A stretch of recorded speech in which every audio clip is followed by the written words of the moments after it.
नवीन जी, आज आप रिटायर हो गए, तो इतने लंबे काल में कभी भी आपको राजनीतिक दबाव आपके ऊपर कभी भी महसूस हुआ? देखिए, जब आप पब्लिक सर्विस में आते हैं तो सरकार में काम करते हैं तो आपको राजनीतिज्ञों के साथ और राजनीतिक पार्टियों के साथ एक इंटरेक्शन होता है। तो वो तो बराबर होता रहता है और उससे काफी सूचनाएं मिलती हैं। कभी कभी किसी विशेष मुद्दे पर जिसमें कुछ लोगों का इंटरेस्ट होता है तो किसी के इंटरेस्ट को रिप्रेजेंट करने के लिए राजनीतिक पार्टी या राजनीतिक आते हैं तो उस पर विचार करना आवश्यक है। लेकिन मुझे कभी ऐसी परिस्थिति नहीं मालूम पड़ी कि मैं बहुत प्रेशर में आ गया और मुझे कोई खास तरह का निर्णय लेना हो, क्योंकि हमें जो निर्णय लेने होते हैं उसके लिए जो नियम बने हुए हैं, जो रेगुलेशंस हैं, जो कानून है, उसे ध्यान में रखना पड़ता है। ये सबको मिला जुला करके देखना पड़ता है।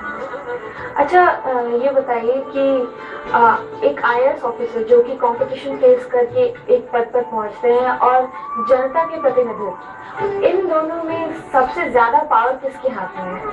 क्या लगता है आपको? देखिए, पावर जो होती है वो सरकार के हाथ में होती है और सरकार जनता निर्वाचित करती है। तो जो चुन करके प्रतिनिधि आते हैं उन्हें ही कॉन्स्टिट्यूशन से और असेंबली से या पार्लियामेंट से उन्हें शक्तियां प्राप्त होती हैं सरकार के कामकाज को चलाने के लिए। और हर एक डिपार्टमेंट में जो मंत्री हैं वो अपनी शक्तियों को डेलीगेट करते हैं। तो कुछ शक्तियां सचिव को दी जाती हैं, कुछ उसके नीचे दी जाती हैं। तो इस प्रकार हर जितने भी अधिकारी हैं वो सभी डेलीगेटेड पावर्स को एक्सरसाइज करते हैं। अच्छा, मुख्य सचिव बनने के लिए जो पॉलिटिशियंस हैं, बड़े बड़े सत्ताधिकारी हैं, उनके साथ तालमेल बिठाना जरूरी है।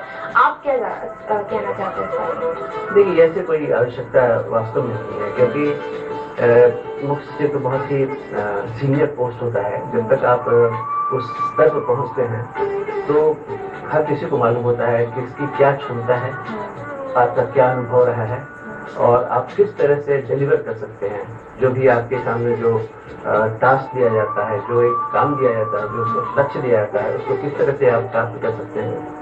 तो इसके आधार पर होता है।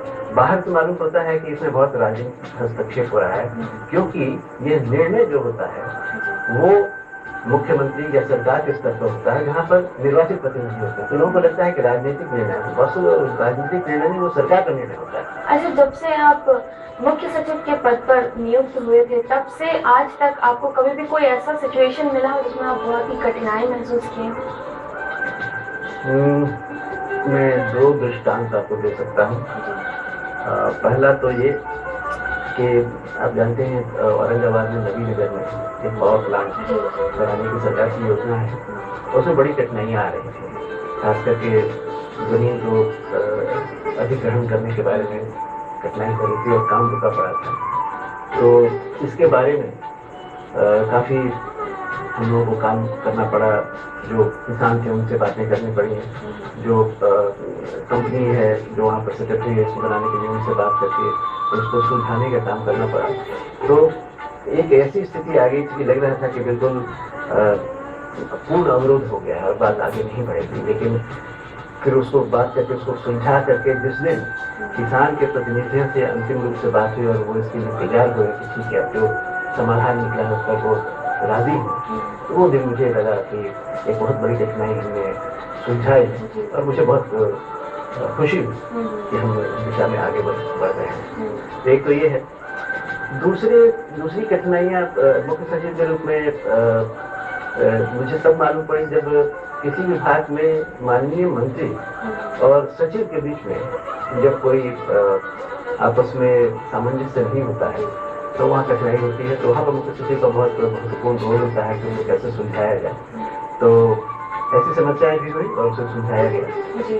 अच्छा, आज आप रिटायर हो चुके हैं और अगला पद जो आपके लिए बनाया गया है वो है सेंटर फॉर गुड गवर्नेंस के महानिदेशक।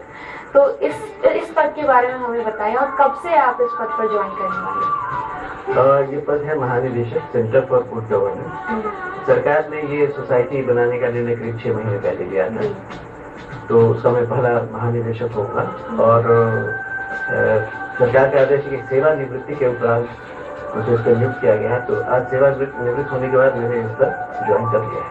अच्छा। तो और कल से मैं इसके जो कार्यकलाप है वो आरम्भ करूँगा। और मैं आपको बताऊं कि सेंटर फॉर गुड गवर्नेंस हमारा राज्य पहला राज्य नहीं है। दूसरे 2-3 राज्यों में इस तरह के सेंटर पहले से स्थापित हो चुके हैं। और इसका मुख्य कार्य है कि सरकार के जो कार्यकलाप हैं उनको और इफेक्टिव बनाने के लिए, उनका डिलीवरी और इम्प्रूव करने के लिए क्या करने की आवश्यकता है, दूसरे राज्यों में क्या उन पर किस प्रकार के कदम उठाए गए हैं जो कि हमारे लिए उपयोगी हो सकते हैं, या दुनिया में कहीं दूसरी जगह कुछ ऐसा अनुभव हो जो हमारे लिए उपयोगी हो, तो उसे किस प्रकार बिहार राज्य में इम्प्लीमेंट किया जा सकता है, ये सुझाना का काम है। नवीन जी, बहुत बहुत धन्यवाद हमसे बातचीत करने के लिए और अपना कीमती समय हमें देने के लिए, और हमारी तरफ से आपको बहुत सारे गुड विशेस आपके नए पोस्ट के लिए। Thank you. तो आज हमारे साथ थे नवीन कुमार जी। तो आज के लिए बस इतना ही। अगले हफ्ते हम फिर हाजिर होंगे एक नए मेहमान के साथ, लेकर उनकी नई अंदाज़े जिंदगी। तब तक के लिए हमारी पूरी टीम को दीजिए इजाजत। नमस्कार।